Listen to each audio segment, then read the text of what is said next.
자, 오늘 골로새서 이제 2장에 있는 내용을 한번 따라 합시다. 감사를 넘치게 하라.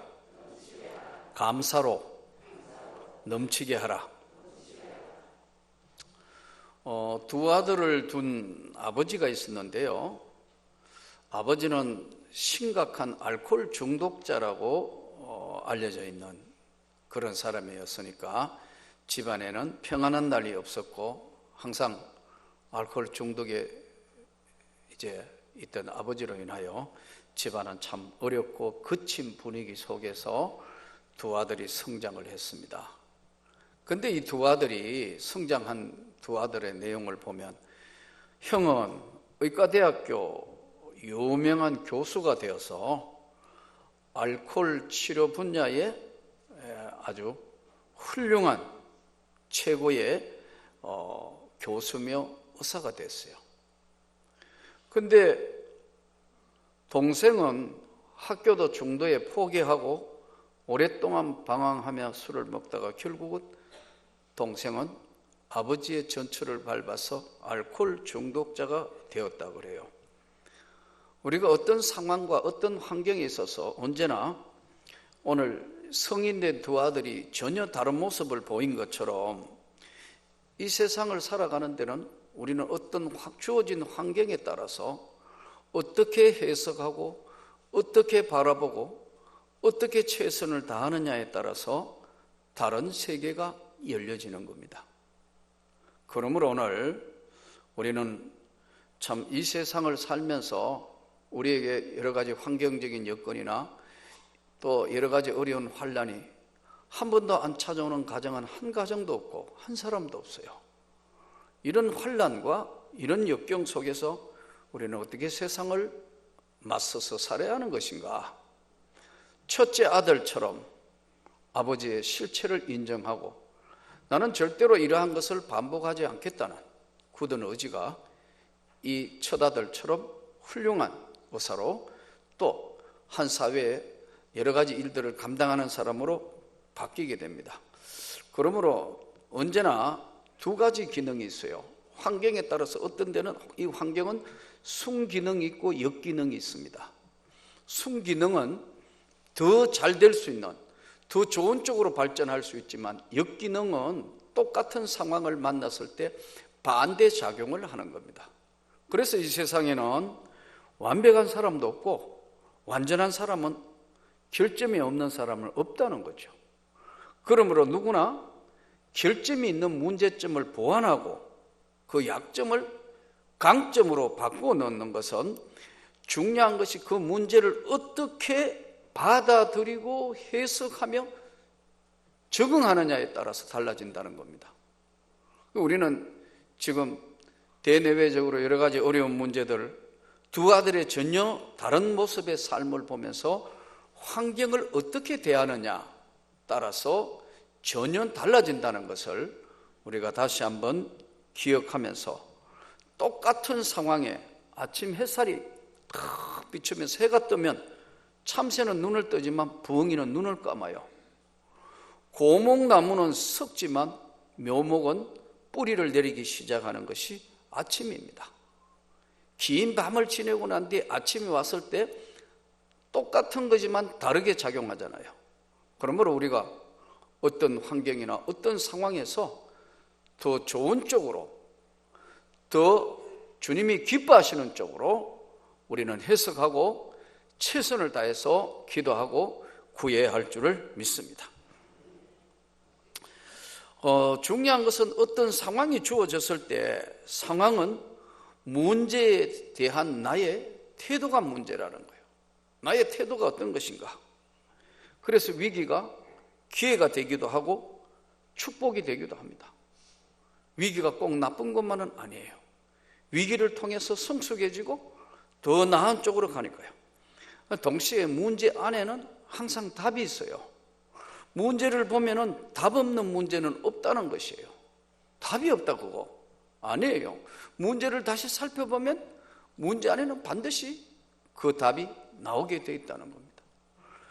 또 신앙생활의 가장 중요한 것은 오늘 골로새서를 이제 이 장을 따라가면서 볼 수 있는 것은 신앙생활의 가장 중요한 것이 무엇인가? 그것은 하나님의 뜻이라는 거예요. 하나님의 뜻이 무언가를 우리 성도가 알아가는 것이 신앙의 가장 중요한 것인데, 거꾸로 우리 성도의 삶이 하나님의 뜻이 무엇인가를 무시하고 내 마음에 드느냐 안 드느냐 하는 쪽으로 가게 될 때는 신앙생활은 오래 할수록 하나님과는 거리가 멀어진다는 거예요. 그래서 오늘 하나님의 뜻이 무엇인가를 감사로 넘치게 하라. 할렐루야. 또한 동시에 구원은 하나님의 은혜로, 구원이라는 것은 하나님의 은혜로 그저 받은 선물이지만 성화는 하나님 앞에 성숙되고 성화는 선물이 아닌 경건한 신앙생활에 값을 지불해야, 많은 내 희생과 눈물과 값을 지불할 때만 그것이 구원의 선물이 성화라는 과정을 통해서 보석처럼 빛나게 됩니다. 이단들의 100% 특징들이 뭐냐면 성화 과정을 생략합니다. 성화가 없어요. 그래서 이단들의 특징이 뭐냐면 윤리가 부재입니다. 윤리적으로 안 맞는 짓을 해요. 그래서 정상적인 교회가 아니고 이단입니다. 그러므로 여러분, 우리가 성화 과정에 들어온 삶이 하나님 앞에 정말 낮아지고 그 신앙의 값을 지불하는 그런 최선을 다해야 할 것입니다.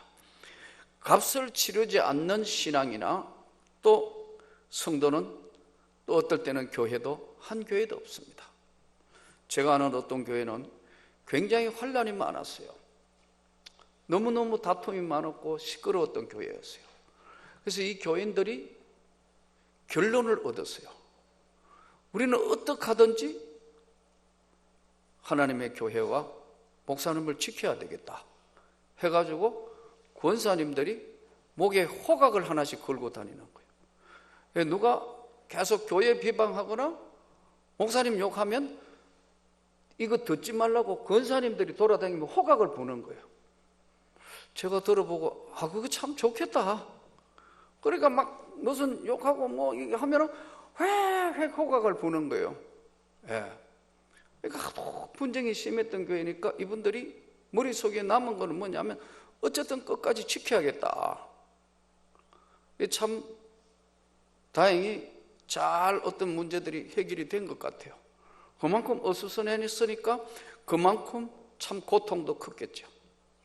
그래서 값을 주고 우리는 어떤 것들이나 귀하게 배우고 또 깨닫게 됩니다. 오늘 본문은 골로새서 2장의 내용은 바울이 사랑하는 제자 에바브로디도에 의해서 세워진 골로새 교회에 대한 깊은 관심과 애정을 가지고 이 편지를 썼습니다. 그런데 이 당시에 이 지역에 있는 교회가 골로새 교회, 라오디게아 교회, 히에라볼리 이 세 개의 교회가 삼각형으로 이렇게 있었어요. 삼각형으로 이렇게 있었는데 교회를 넘보는 이단들의 유혹과 잘못된 율법주의와 온갖 사회적인 것들이 교회를 공격하는 시기에 이 편지가 쓰여졌던 내용입니다. 오늘 말씀을 12절까지 한번 주해를 해서 들어가 보면 내가 너희와 라오디게아에 있는 믿는 자들과 물론 내 육신의 얼굴을 보지 못한 자들을 위하여 얼마나 힘쓰는지 너희가 알기를 원하노니, 어떻게 힘쓰는 건지 알기를 원한다. 우리가 교회 생활을 하면서 주님의 교회를 위해서, 주님의 나라를 위해서 얼마나 애쓰고 힘쓰고 하는 것을 주님이 다 하신다는 거예요. 내가 얼마나 애쓰고 힘써 있는 걸 너희가 다 알고 있는 것인데, 이는 저희로 마음의 위로를 받고 사랑 안에서 연합하여 확실한 이해의 모든 풍성함과 하나님의 비밀인 그리스도를 깨닫게 하려 함이니. 마음의 위로를 받는다. 위로는 어떨 때 받죠? 제일 첫 번째 위로가 뭐죠? 말로서 위로를 받습니다. 그래서 여러분 언제나 말을 잘해서 위로하는 위로자가 되기를 바랍니다. 마음의 위로를 받았다. 편지로 인해서 위로를 받기를 바란다. 위안을 얻고 힘을 얻고 해서 새로운 힘으로 나아가기를 원한다. 사랑 안에서 연합하며 그랬어요. 여러분 연합이라는 것은 사랑이 없으면 연합이 안 됩니다. 기관이나 구역이나 가정이나 모든 것이 기초하고 있는 게 사랑이거든요. 사랑 안에서 연합이 필요하다. 연합이라는 게 원래의 뜻이 두 조각의 천을 끼워서 이렇게 맞추는 게 이게 연합이라는 것입니다. 조각 천을 두 개 이렇게 끼워가지고 이렇게 가로 세로로 짜서 맞추는 걸 이걸 연합이라고 그래요. 이 연합이 사실은 쉽지 않습니다. 왜냐하면 연합하려면은 모든 분야에 내가 베풀고 내가 이해하고 안 해야 되니까요. 그래서 연합은 사랑이 기초다. 자녀들한테 아무리 뭘 이야기 100번 하는 것보다 자녀가 내 아버지와 어머니가 정말 나를 사랑한다, 확고하게 믿어주고 있다, 그러면 자녀들이 잘 삐뚤어지지 않습니다. 그건 어떤 순간적으로는 그래도 확고한 사랑의 비밀을 깨달으면 그렇게 되지 않습니다. 그러므로 여러분 우리가 하나님의 비밀인 그리스도를 잘 깨달아서 예수 그리스도 안에서의 풍성한 비밀이 하나님의 비밀인 그리스도를 깨닫게 하려 함이니 그 안에 지혜와 지식의 모든 보화가 감추어져 있느니라. 예수 안에 비밀이 있다는 거예요. 여러분 이 감추인 비밀, 예수의 비밀, 그러니까 소중한 보물은 가짜가 많잖아요. 그 금도 도금하면 그 가짜 아니에요. 또 실제로 다이아몬드 같은 그런 경우 한번 보세요. 가짜가 많아요. 뭐 시계에 다이아몬드 박아놨다고 그러는데 그거 보면 진짜 다이아몬드인지 가짜 다이아몬드인지 일반 사람 잘 몰라요. 이렇게 소중한 거는 가짜가 많습니다. 유사품이 많고 가짜가 많다고요. 그러다가 보니까 뭐 지금 가짜 이런 것들이 하도 많이 나오니까 요즘은 이게 진짜인지 안 진짜인지 가방도 싸구려 가방에 여러분 그 아주 싼 시장에 있는 싼 가방 이름도 없는 그런 가방이 여러분 그거 혹시 유사품 있습니까? 모조품 있습니까? 없잖아요. 다 명품. 그렇죠? 명품하고 똑같은 거 가짜 만들어내잖아요. 여러분 혹시 가짜 안 가지고 계세요? 가짜인가 아닌가 그 좋은 가방 뭐 명품 가방 이거 진짜 들고 다니는데 이게 가짜인지 아닌지 어떻게 알아맞추냐 그랬더니 비 올 때 갑자기 비 오면 그 가방을 이렇게 우산 대신 서면 그거 가짜라더라고요. 그런데 머리에 비는 맞아도 가방을 품 안에 넣어가면 그거 진짜라더라고요. 예, 그만큼 이게 이 가짜 유사품이 비슷한데요. 짝퉁 많습니다. 제가 예전에 북경 갔더니 북경에서 옛날 선교사님이 목사님 짝퉁 시장에 한번 가볼래요? 그 궁금하기도 가보자고 가서 짝퉁을 샀는데 버버리 코터, 바바리 코터라 뭐 버버리 코터인지 뭐 하여튼 명품 가죽이에요. 그럴싸해요. 이거 한번 사보시죠 하더라고. 그거 아마 진품을 사려면 제가 알기로 한 150만 원에서 한 200만 원 정도 할 거예요. 얼마냐 물었더니요 6만 원 한대. 그것도 다 줬느냐? 다 안 줬어요.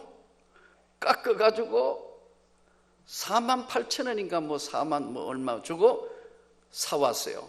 팔이 기니까 세탁소 와서 줄였어요. 그래가지고 한국서 입어보려고 다 했는데 도저히 못 입겠는 게라. 왜요? 겉은 멀쩡한데 안을 보니까 확실하게 가짜인 게 표가 나네요. 그런데 더더군다나 그 시장 안에서는 보기는 굉장히 그럴듯한데 밖에 나와가 이제 집에 와가 팔곤치고 다 해가 보니까요, 도저히 입고 나갈 수 없는 옷이에요. 그래가지고요, 고치고 난 뒤에 버렸어요. 얼마나 바보 같은 짓 했어요. 고치는데, 소매 고치는데 또 뭐 10,000원인가 얼마 주고 뭐 하여튼 해놔놓고 제가 그때 깨달은 것이, 가짜는 안 사는 게 좋구나. 그런데도 요즘 가짜가 많이 유행하는 것은 그만큼 진품일 때는 가치가 있다는 거겠죠. 예수 그리스도가 정말 비밀이고 가장 소중하다는 것은 바로 우리가 오늘 이 예수 그리스도의 비밀이 있는데, 이 예수 그리스도의 비밀이 제사함의 은혜입니다. 그게 십자가의 은혜의 첫 번째 비밀이 뭐냐면은 십자가의 보혈의 은혜가 제사함의 비밀이고, 두 번째는 성령으로 잉태됐다는 거예요. 그분은 죄가 없는 분이며 성령으로 잉태됐고 십자가에 달려 제사함 주셔서 부활하시고 우리를 천국으로 인도할 영생 구원을 주시는 그분 예수 그리스도, 그 비밀을 아는 자가 모든 그 안에, 예수 안에 지혜와 지식이 모든 보화가 감추어져 있다. 감추어져 가지고 나타난 게 아니고 잘 감추어져 있다. 내가 이것을 말하면, 내가 이거 이야기하는 것은 아무도 교모한 말로 너희를 속이지 못하게 하려 함이니, 그러니까 바꿔 이야기하면 교모하게 예수 그리스도를 바꾸어서 속이는 자들이 많다는 거죠. 그렇죠? 이 수많은 이단들과 잘못된 것들이 예수 그리스도의 부활이나 예수 그리스도의 능력이나 예수 그리스도의 제사함이나 이 십자가의 은혜를 다른 거로 바꿔놨다는 거예요. 뭘 해야 이루어지는 것이고 잘못된 것으로 다 치장을 해놓고 또 성경을 자의적으로 해석해가지고 예수 그리스도가 누구인지를 흔들어 흐리게 만든 거예요. 그래서 내가 이것을 말하면 아무도 교모한 말로 너희를 속이지 못하게 하기 위해서 내가 예수의 십자가의 그 은혜를 설명한다. 이는 내가 육신으로는 떠나 있으나 심령으로는 너희와 함께 있어 너희가 질서 있게 행함과 그리스도를 믿는 너희 믿음이 굳건한 것을 기쁘게 봄이라. 여기에 육신으로 떠나 있지만 질서 있게 행한다. 믿음에 굳건한 것을 기쁘게 봅니다. 믿음은요, 어떤 고정적으로 딱 움직이지 않는 선 위에 있는 게 아닙니다. 쉽게 얘기하면 고체 연료와 같이, 아니면 기둥처럼 믿음이 가만히 서 있는 게 아니라고요. 자꾸 이상한 소리 듣거나 이상한 말을 들으면 믿음이 자클이 갑니다. 흔들흔들합니다, 이게요. 근데 반대로 믿음의 이야기, 믿음의 기도, 믿음의 말씀, 믿음의 은혜를 입으면 이게 흔들거리다가도 딱 서는 거예요. 그래서 믿음에 굳게 서 있는 사람, 그렇죠? 가만히 이렇게 계속 하루 종일 이렇게 있을 수 있습니까? 없잖아요. 움직이잖아요, 사람이. 똑같이 믿음도 움직이는 거예요. 좋은 방향으로 믿음이 움직이는가 하면 믿음이 나쁜 방향으로 움직이기도 하고 믿음이 흔들거리기도 해요. 그래서 우리가 날마다 성령의 충만함을 받아야 됩니다. 안 그러면 한 번 받았던 은혜 가지고 끝까지 일생 동안 유지할 수 있느냐? 없다 이거예요. 그래서 이 믿음은 항상 유동적이기 때문에 믿음 위에 굳게 서서 너희 규모와 그리스도를 믿는 너희 믿음에 굳은 것을 기쁘게 봄이라. 이 너희 규모와, 너희가 말하는 이게 육신으로 더 있지만 아주 말씀에 굳게 서가지고 움직이지 않는 믿음이 되라는 거예요. 아멘. 그러기 위해서 어떻게 해야 되죠? 믿음 위에 굳게 서기 위해서 어떻게 해야 되죠? 기도해라. 그러기 위해서 하나님 말씀 앞에 너희가 반드시 하나님의 말씀을 읽고 순종해라. 그렇게 말씀해요, 성경은. 그러므로 너희가 그리스도 예수로 주로 받았으니 그 안에 행하되 그 안에 뿌리를 박으며 세움을 받아 교훈을 받은 대로 믿음에 굳게 서서 감사함을 넘치게 하라. 여기서 뿌리를 박으며, 이 뿌리 박는 건 뭘 이야기합니까? 식물을 비유했죠. 나무, 식물은 뿌리가 안 내려가면 어떻게 되죠? 이게 바람이 불고 하면 넘어지잖아요. 식물은 뿌리가 깊이 깊은 뿌리일수록 나무는 높이 올라가고 흔들리지 않겠죠. 그래서 예수 안에서 뿌리를 박으며, 식물을 비유해서요, 세움을 입어. 이건 뭘 이야기합니까? 건축을 비유했어요. 세움을 입는다. 세워주라. 굳건하게 세움을 입어. 굳건하게 세움을 입어. 믿음에, 하나님의 말씀에 믿음에 굳게 서서 감사함으로 넘치게 하라. 신앙생활도 초대교회나 중세나 한국교회 초대교회나 또 지금부터 한 30년 전이나 지금 신앙생활에 이 흐름이 다르다고요. 시대의 흐름이 달라요. 초대교회는 한 300년간 예수를 믿었던 사람들은 박해시대예요. 예? 언제 예수 믿다가 죽을지 살지도 모르는 그런 상황에서 예수를 믿었기 때문에 절박한 예수 그리스도였어요. 그러니 믿음에 뿌리를 내리고 세움을 입고 굳게 서라는 이 말은 무슨 말씀이냐 하니까, 그 당시에는 예수 믿으면 온갖 불이익을 당하게 되고 고난을 받고 어려움을 겪었던 시기, AD 한 330년, 콘스탄틴 대제가 313년에 기독교를 공인하기까지요. 그러나 그 이후에 중세 암흑기가 오는데, 중세 암흑기에는 예수 그리스도가 누군지를 잘 몰랐어요. 그래서 상당히 예수 그리스도가 누군지 잘 모르다가 보니까 이게 신앙생활이 말씀 위에 뿌리를 박은 것이 아니고 사람들의 생각이나 감정에 따라 굉장히 많이 움직였어요. 그래서 우리가 잘 아는 이 십자군 전쟁이라든가 그 외에 여러 가지 많은 일어나지 말아야 될 것들을 기독교 교회사를 보면 참 많은 것들을 볼 수 있어요. 종교개혁 당시에는 뭐가 주창했느냐 하니까 성경으로 돌아가자는 운동이었어요. 초기에는 굉장히 활발했어요. 성경으로 돌아가자. 성경이 아니면 안 된다. 이 성경 말씀대로 살아야 된다. 굉장히 중요했어요. 그런데 이제 이것이 어느 정도 종교개혁, 지금 종교개혁 500주년이 지금 눈앞에 와 있는데 흐르고 난 뒤에는 어떻게 되느냐? 성경 말씀을 기준으로 해 사는 건 참 좋았는데 성경을 어떻게 적용하느냐의 문제에 따라서 수많은 교파와 또 성경 해석 방법이 달라지면서 1800년대, 1900년대까지는요, 초까지는 굉장히 강했습니다. 영국 같은 경우에 보면요, 거의 국민 전체의 한 8, 90%가 다 교회 나가는 사람이고 예수 믿는 사람들이었어요.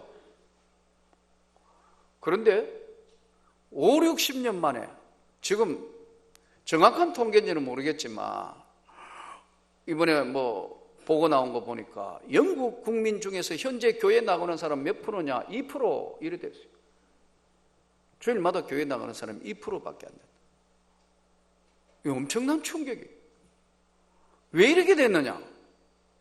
성경이 유일무이한 하나님의 말씀이라는 것을 그걸 부인하기 시작하는 거예요. 그리고 뭐 기도해봐도 그게 되겠어?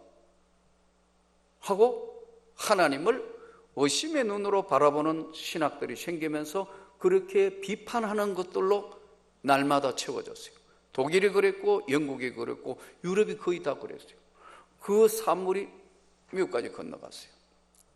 한국교회 초창기 열심히 했어요. 그런데 이게 어느 날 이제 점점점 파도가 돌아가 한국의 여러 가지 시대적인 상황과 맞물려서, 예? 건국, 산업화, 민주화 과정을 겪으면서 교회가 본질적인 복음의 은혜와 능력보다는 다른 것에 신경을 많이 쓰기 시작했어요. 그러다가 보니까 수많은 이단들이 나오기 시작했어요. 그 빈틈을 타고 돌아서. 그리고 그런 것들로 인해서 영적인 전쟁에 무엇이 중요한 무장해야 되는 것인가를 잘 모르는 거예요. 그래서 오늘 이 골로새서가 뭐냐면 이단들을 논박하는 이유에 대해서 설명하고 있는 겁니다. 그러면서 오늘 대부분 그들이 주장하고 있는 내용들을 설명하면서 누가 철학과 헛된 속임수로 너희를 사로잡을까 주의하라. 이것은 사람의 전통과 세상 초동학문을 따르며 그리스도를 따름이 아니다. 철학, 궤변을 노르는. 그리고 이방 종교가 그것이 또는 이단이 정당화되는 것처럼 계속해서 주장을 하는 거예요. 그러니까 거짓말도 똑같은 거짓말을 계속하면 이게 정말인가 하고 생각을 하게끔 만드는 거. 이단들이 하는 전법이에요. 지금 오늘 우리 주변에 수많은 사람들, 수많은 것들이 헛된 철학과 헛된 속임수로 너희를 모략할까, 빼앗아 갈까 주의해라. 이것이 사람의 전통과 세상의 초동학문을 따릅니다. 전통, 좋은 전통은 지켜와야 되겠는데 아닌 전통 가지고 싸우는 거예요.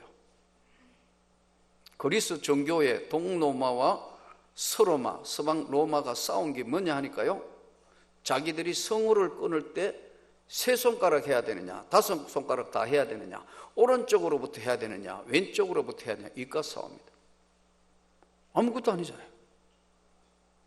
그래, 그것 때문에 감정상해가 나중에 싸우다가 그냥 둬버리라 해서 콘스탄티노플이 이슬람에 점령당합니다. 완전히 다 무너져버려요. 시작은 아무것도 아닌가 시작하잖아요. 그렇죠? 그러니까 이게 참 웃기는 거 아니에요. 아니 왼쪽에서 했던 오른쪽에 했던 이게 자기들 십자가 끊는 거 왼쪽이다 오른쪽이다 그거 싸운다니까. 세 손가락으로 해야 되느냐, 다섯 손가락 해야 되느냐, 펴야 되느냐, 엉뚱한 것과 싸우는 거예요. 네가 맞다 내가 맞다. 그래서 싸우다가 감정 상하니까 동로마 제국이 망하는데 서로마 제국이 로마는 구경해요. 결국은 무너집니다. 참 슬픈 이야기죠. 나중에 이게 오스트리아까지 해서 이제 모하메드 4세가 완전히 역사에 보면 바티칸 지금 천주교 로마 성당을 무너뜨리려고 이 어마어마한 대군 40만 대군을 집결시가 오스트리아 비엔나로 넘어옵니다. 근데 서방에는 막을 힘이 없는 거예요. 그래도 신실했던 비엔나에 그 사람들이 모여가지고 15,000명이 모여가지고 이제 이 결사대로 해가 40만하고 안 되잖아요. 근데 은근히 뒤에 있는 사람들을 은근히 부추기는 거 있죠. 망해버리라. 이게 인간이에요. 이게 사단이 하는 짓이에요. 근데 당시에 이제 유럽에 남아있는 헝가리 팀들 이런 사람들이 결국은 아무리 그래도 교회가 어려움을 당한데 그럴 수는 없지 않느냐, 이들이 이제 결의를 합니다. 그래가지고 올라와가지고 저 이슬람이 쳐들어오는 그 길목에 걸어가기도 힘든데 거기에 끝까지 수만 명 지원대가 와가지고 자기들하고 마음에 안 들고 서로 다투었지만 그래도 하나님의 나라를 위해서는 그렇게 하면 되지 않겠냐 해서 포를 끌고 올라옵니다. 사람도 걸어가기 힘든 그 고지대에 포를 끌고 올라가 포를 설치해 놓고 이슬람이 몇만 명밖에 안 되니까 저거 우리 나타나기만 해도 다 도망갈 거다 큰 소리 치며 휴식하고 있는 그 이슬람 부대를 향해서 휴식하고 있는 거기에 고지에서 포를 준비했으니까 밑으로 바로 쏘니까 얼마나 놀랬겠어요. 40만이 다 흩어집니다. 그래서 여러분 대승리를 거둠으로 서방의 바티칸과 서로마가 지켜지는 거예요. 참 이 교회사를 보면 슬픈 이야기들이 많아요. 저는 여러분에게 다시 말씀드립니다. 우리가 이 땅의 삶에 가장 소중한 것은 예수 그리스도 안에서 하나 되는 겁니다. 하나님의 나라는 예수 안에서의 하나 되어서 지키고 보호하고 하나가 되는 것이지, 싸우는 것은 사탄이 하는 거예요. 비방하는 것은 사탄이 하는 거예요. 비방하는 것은 사탄의 도구가 되는 게서 그러는 거예요. 그래서 오늘 우리도 너희가 그 안에서 충만함을 받았으니 모든 전사와 충만이 육체로 가시고 너희도 그 안에서 충만하셨으니 그는 통치자의 권세와 머리시다. 예수 그리스도가 머리시고 너희를 지켜주시고 보호하실 그분이다. 그 안에서 너희가 손으로 하지 아니하는 할례를 받았으니 곧 육을 품는 몸을 벗는 것이요 그리스도의 할례다. 예수 그리스도의 할례, 바로 하나님의 은혜의 성령을 받음과 그 하나님의 은혜의 삶을 사는 것이 바로 너희의 삶이다. 아멘. 오늘 우리도 열심히 그 안에서, 예수 안에서의 삶을 최선을 다하여 하나님께 영광 돌리는 삶이 되면 좋겠습니다. 너희가 세례로 그리스도와 함께 장사되고 또 죽은 자들 가운데서 그를 일으키신 하나님의 역사를 믿음으로 말미암아 그 안에서 함께 일으키심을 받았느니라. 우리는 오늘 이 땅의 삶에, 고달프고 힘들고 어려운 삶에 믿음에 굳게 서서, 그냥 서지 말고 믿음에 굳게 서서 감사를 넘치게 하라. 아무리 어떤 상황이 오더라도 위기는 기회가 될 수도 있고, 그 위기는 바로 예수 그리스도 안에 있는 것이라는 것을, 그 안에 답이 있다는 것을 알고 너희는 믿음 위에, 어렵고 힘들지만 믿음 위에 굳게 서서 감사로 넘치게 하라. 오늘 이 말씀으로 승리하는 여러분 되시기를 축복합니다.